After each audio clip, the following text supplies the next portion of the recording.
어젯밤 저는 후회하지 않아요. 계단 옆 불쑥 내 손을 잡으며 그녀가 그렇게 말했다. 그 짧은 한마디가 지난 수년간 얼어붙었던 마음 한구석을 단번에 녹여버렸다. 그러나 그 밤의 시작은 그렇게 온화하지 않았다. 바람과 빗소리가 뒤섞인 작은 한옥 민박의 방, 예기치 않은 순간에 마주친 그녀의 눈빛은 분명 뭔가를 말하고 있었지만 나는 끝까지 그 의미를 다 알 수 없었다. 그리고 그 의미를 풀어내는 데는 한밤이 필요했다. 평생을 함께했던 아내를 잃고 세상과의 대화를 멈춘 채 살아온 세월. 나는 단지 잠시 숨을 고르기 위해 떠났을 뿐이었다. 그런데 왜 이곳에 발을 들인 지 하루 만에 이렇게 깊숙이 흔들리고 있는 걸까? 이 여행이 단순한 바닷바람과 온천수로 끝나지 않을 거라는 예감은 그날 저녁부터 이미 내 안에서 자라나고 있었다. 결말은 여러분의 예상을 완전히 뒤엎을지도 모릅니다. 여러분의 생각은 어떠셨나요? 댓글로 꼭 남겨주세요. 구독과 좋아요도 잊지 마시고 방탐정의 이중 파일과 함께 더 놀랍고 흥미로운 이야기 속으로 떠나봐요.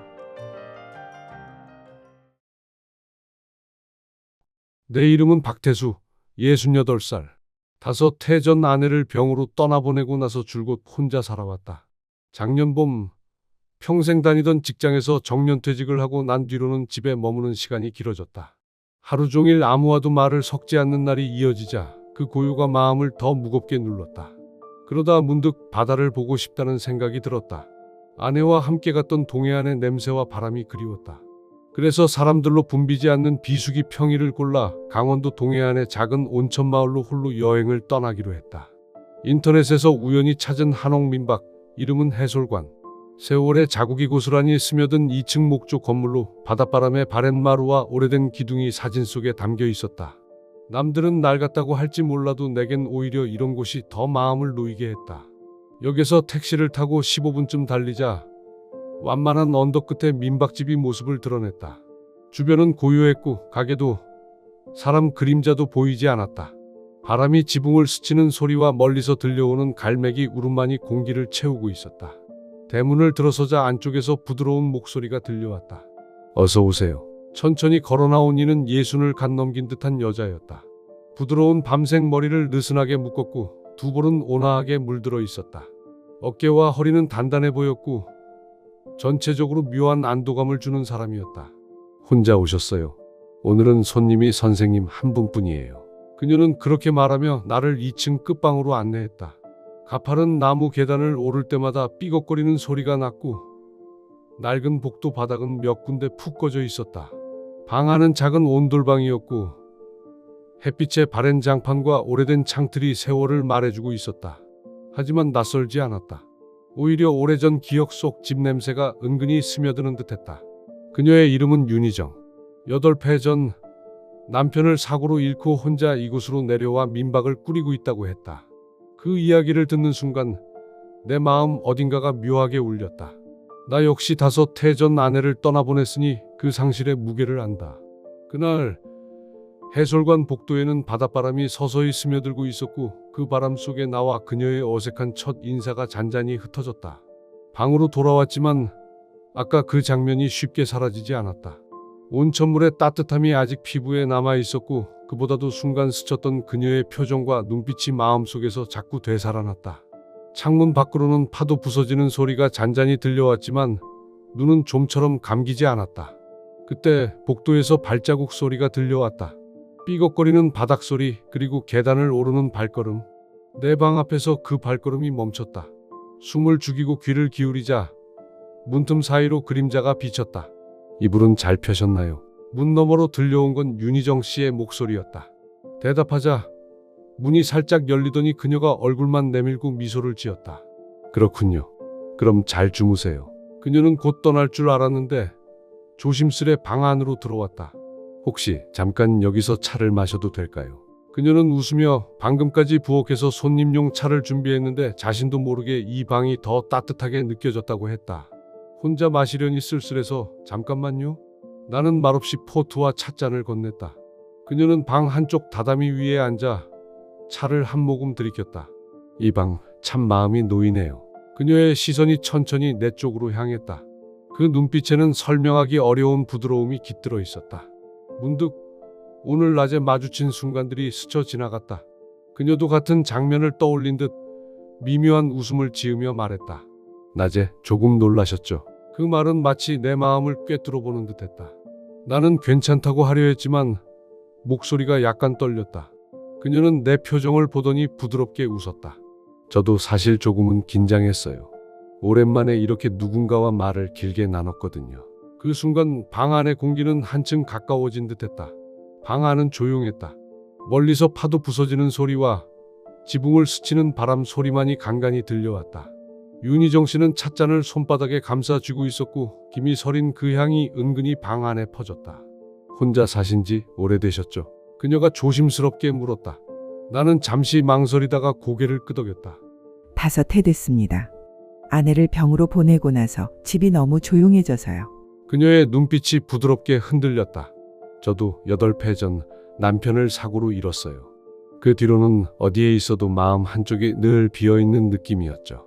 그 말을 듣는 순간 가슴 속 깊은 곳이 울렸다. 같은 빈자리를 안고 살아온 사람이라는 걸 알게 되자 설명할 수 없는 안도감이 밀려왔다.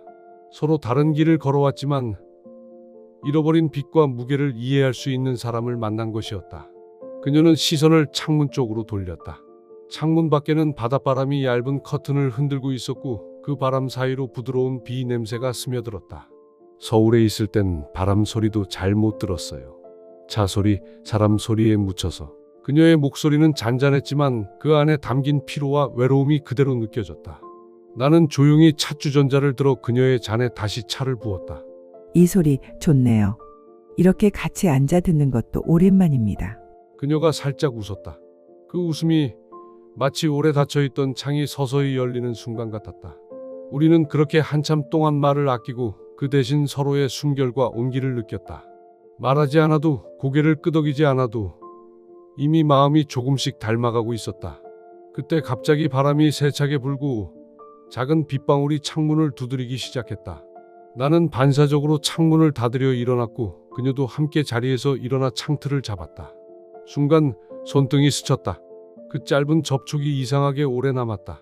그녀도 내 쪽을 바라봤다. 그 눈빛 속엔 경계도 어색함도 없었다. 그저 같은 계절을 살아가는 한 사람을 마주한 눈빛이었다. 그 순간 방 안의 공기는 바람과 빗소리에 섞여 하나로 묶이는 듯했다. 그건 설레임이라 부르기엔 조심스러운 그러나 분명히 서로를 끌어당기는 힘이었다. 방 안은 빗소리로 가득 차 있었다. 창문을 두드리는 빗방울이 점점 굵어졌고 그 소리에 맞춰 심장이 조금 더 빠르게 뛰는 듯했다. 윤희정 씨는 차를 다 마신 뒤에도 자리에서 일어날 생각이 없었다. 오히려 살짝 몸을 돌려 내 쪽을 바라보며 말했다. 오늘은 그냥 여기서 조금만 더 있어도 될까요? 나는 대답 대신 고개를 끄덕였다. 그녀가 다가와 소매 끝이 내 팔에 스치자 은은한 향과 함께 마음속 깊이 잠가 두었던 문이 살짝 열리는 기분이 들었다. 우리는 나란히 앉아 빗소리를 들었다. 가끔 번개가 멀리서 하늘을 가르며 빛을 뿌렸고 그 빛이 잠깐씩 그녀의 옆모습을 환하게 비췄다. 그 얼굴에는 경계심이 사라진 대신 오래 묵힌 그리움과 안도감이 스며 있었다. 서울에서 살 때는 이렇게 밤이 조용한 줄 몰랐어요. 그녀의 목소리는 낮고 부드러웠다. 남편이 떠난 뒤 집안이 너무 커 보이더군요. 작은 소리에도 가슴이 덜컥 내려앉고 결국 버티질 못했어요. 나는 그 말에 잠시 숨을 고르고 내 이야기를 꺼냈다. 아내를 보낸 뒤 저도 비슷했어요. 식탁에 한 자리만 비어 있는 게 그렇게 버거울 줄 몰랐습니다. 그녀가 고개를 끄덕였다. 그리고 손등을 조심스럽게 내 쪽으로 내밀었다. 나는 그 손을 살며시 잡았다. 따뜻하고 부드러운 감촉이 묘하게 오래 손끝에 머물렀다. 방 안의 공기는 더 이상 낯설지 않았다. 그녀의 숨소리와 내 숨소리가 한 호흡처럼 섞였다. 밖에서는 바람이 몰아쳤지만 이 작은 방 안에는 잔잔한 온기가 감돌았다. 등잔불 같은 조명이 방 안을 희미하게 비췄다. 우리는 여전히 나란히 앉아 있었지만 마음의 거리는 이미 사라진 듯했다. 그녀는 살짝 몸을 기울여 내 어깨에 등을 기대었다. 그 무게는 무겁지도 가볍지도 않았다. 그냥 꼭 맞았다. 이런 건 정말 오래간만이네요. 그녀가 작은 목소리로 말했다. 누군가 옆에 있다는 게 이렇게 편안할 줄 몰랐어요. 나는 대답 대신 그녀의 손을 더 단단히 감싸 쥐었다. 그 손끝이 살짝 떨렸지만 그 떨림마저도 서로의 마음을 확인시키는 듯했다. 시간이 얼마나 흘렀을까?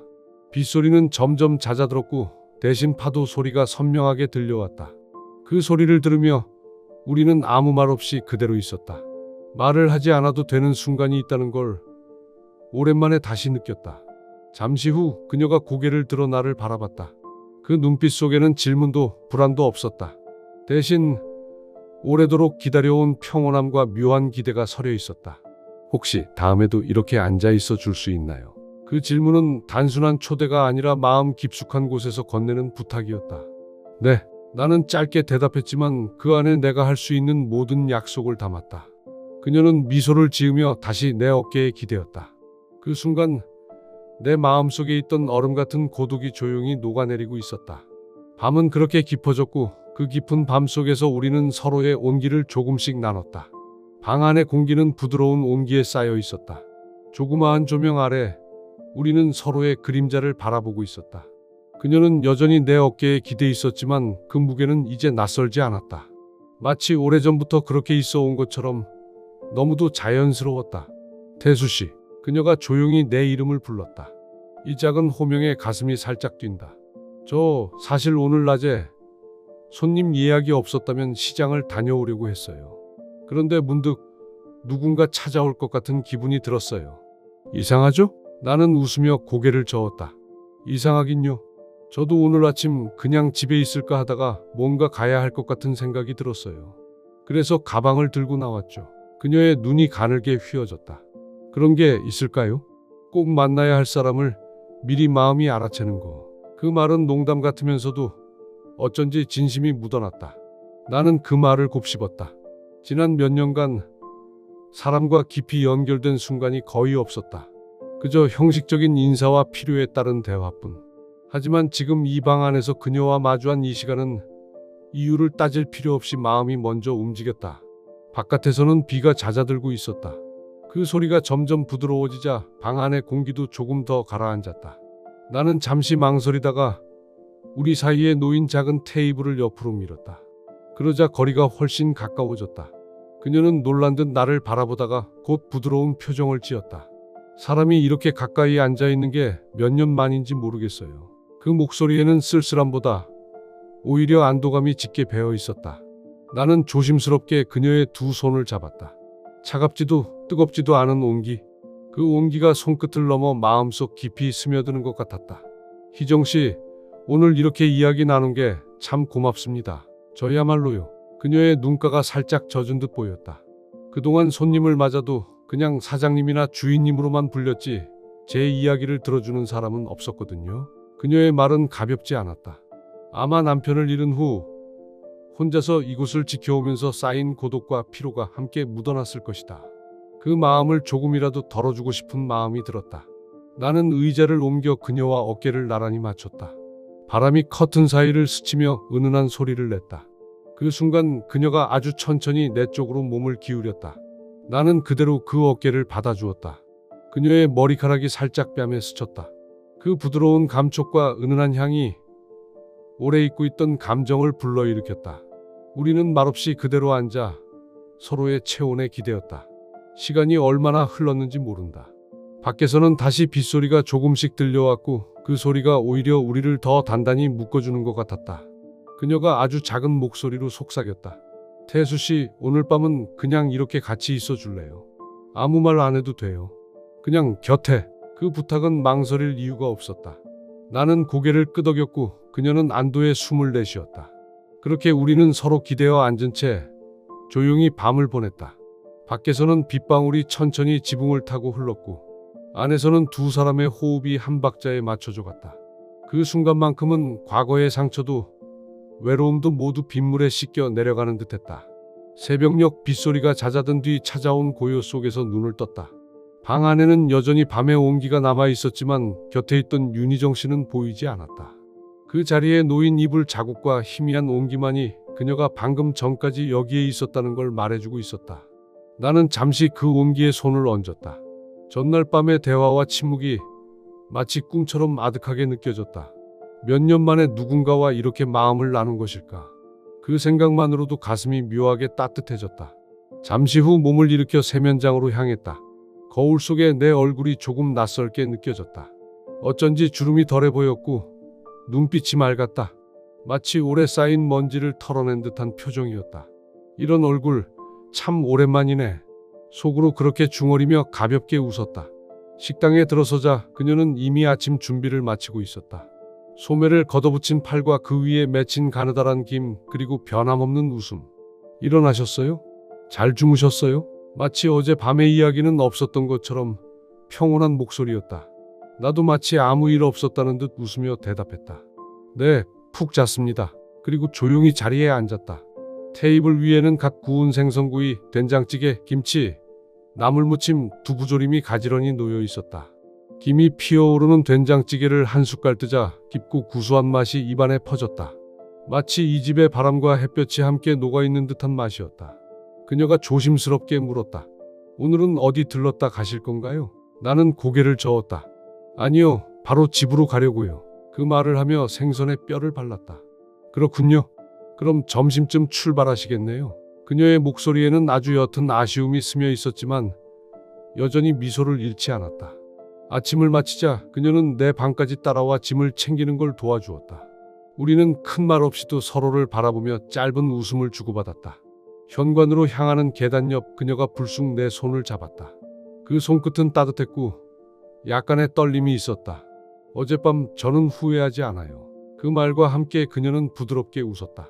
나도 그 손을 가만히 꼭 쥐었다. 그 순간 가슴이 뜨겁게 차올랐다. 현관 앞에 서자 바닷바람이 얼굴을 스쳤다. 택시를 부르기 전 그녀가 잠시 안쪽으로 사라졌다가 작은 보자기를 들고 나왔다. 이건 제가 직접 담근 된장이에요. 맛은 장담 못하지만 가져가 주세요. 그녀는 보자기를 내밀었다. 그 안에는 고운 한지로 쌓인 된장 항아리, 그리고 접힌 작은 종이 한 장이 들어있었다. 나는 고개를 숙이며 두 손으로 받았다. 종이에는 짧은 글씨가 적혀 있었다. 다음에 또 와요. 연락 기다릴게요. 그리고 아래에는 전화번호가 또렷하게 쓰여 있었다. 순간 눈가가 뜨겁게 젖었다. 나는 아무 말 없이 고개를 끄덕였다. 택시가 도착하자 그녀는 현관 앞까지 나와 배웅했다. 문을 닫으며 웃는 얼굴이 어제보다 훨씬 부드러웠다. 차에 오르기 전 나는 한 번 더 그녀를 바라봤다. 그녀는 마치 오래 알고 지낸 사람처럼 자연스럽게 손을 흔들었다. 택시가 언덕을 내려갈 때 2층 창문 너머로도 그녀의 손짓이 보였다. 그 모습이 점점 멀어졌지만 이상하게도 마음은 더 가까워지는 듯했다. 나는 무릎 위에 올려둔 된장 항아리를 바라봤다. 작은 항아리였지만 그 안에는 어쩌면 새로운 계절의 시작이 담겨 있는지도 몰랐다.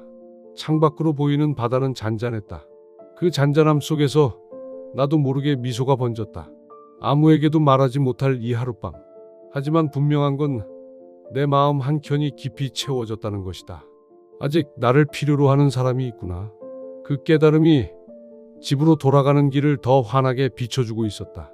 집으로 돌아온 뒤 며칠 동안 나는 해솔관에서 보낸 하룻밤을 자주 떠올렸다.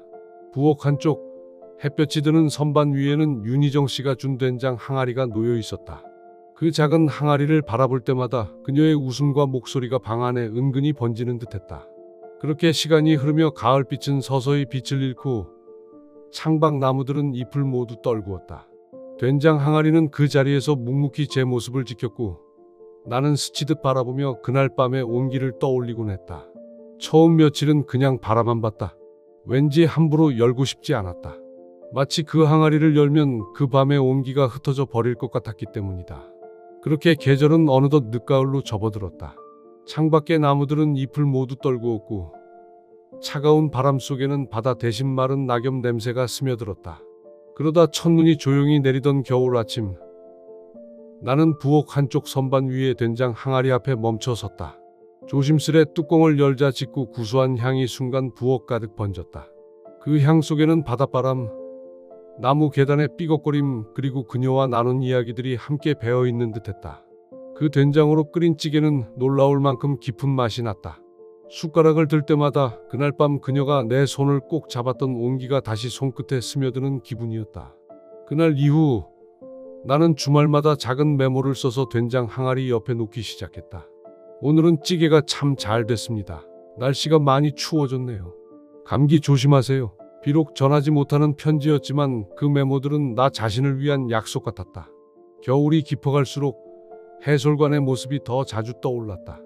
2층 복도 창으로 들어오던 아침 햇살, 부엌에서 들리던 칼질 소리, 그리고 식탁 위에서 피어오르던 김. 그 장면들은 차갑게 얼어붙은 마음을 녹이는 난로처럼 나를 덮여주었다. 그러던 어느 날 우편함을 열었는데 작은 봉투 하나가 들어있었다. 보낸 사람 칸에는 해솔관이라고만 적혀 있었다. 급히 봉투를 열자 짧은 글씨가 눈에 들어왔다. 태수 씨, 된장은 입에 맞으셨나요? 봄이 오면 마당에 매화가 피어요. 그때 꼭 다시 오세요. 글씨 아래에는 그녀의 전화번호가 또렷하게 적혀 있었다. 손끝이 떨렸다. 짧은 문장이었지만 그 안에는 그날 밤의 온기와 이후의 기다림이 모두 담겨 있었다. 그날 밤 나는 거실 창가에 앉아 오래도록 바깥을 바라봤다. 눈발이 서서히 잦아들고 대신 달빛이 마당 위에 은빛을 깔았다. 나는 스스로에게 조용히 말했다. 그래, 봄이 오면. 그리고 그 순간 깨달았다. 그녀와 나 이미 서로의 계절 속으로 발을 들여놓았다는 것을. 아무리 긴 겨울이라도 언젠가는 꽃이 피고 향기가 퍼지는 봄이 온다는 것을. 그날 이후 나는 달력을 벽에 걸고 봄이 오는 날까지 하나씩 날짜에 작은 점을 찍었다. 점이 늘어날수록 마음속의 설렘도 커졌다. 그리고 나는 알았다. 이번 봄은 지난 어느 봄보다 따뜻할 것임을. 당신은 이 이야기를 어떻게 느끼셨나요? 댓글로 당신의 생각을 들려주세요. 이 이야기가 여러분께 작은 감동이 되었거나 잠시 멈춰 삶을 돌아보게 하는 계기가 되었다면, 혹은 바쁜 일상 속에서 따뜻한 위로가 되어 주었다면 그것만으로도 저희는 더할 나위 없이 기쁩니다. 여러분의 좋아요와 댓글 그리고 구독은 이러한 이야기들이 더 많은 사람들에게 닿을 수 있도록 따뜻한 다리 역할이 됩니다. 끝까지 함께해 주셔서 진심으로 감사드립니다. 늘 평안하시고 사랑과 진심이 가득한 하루 되시길 바랍니다.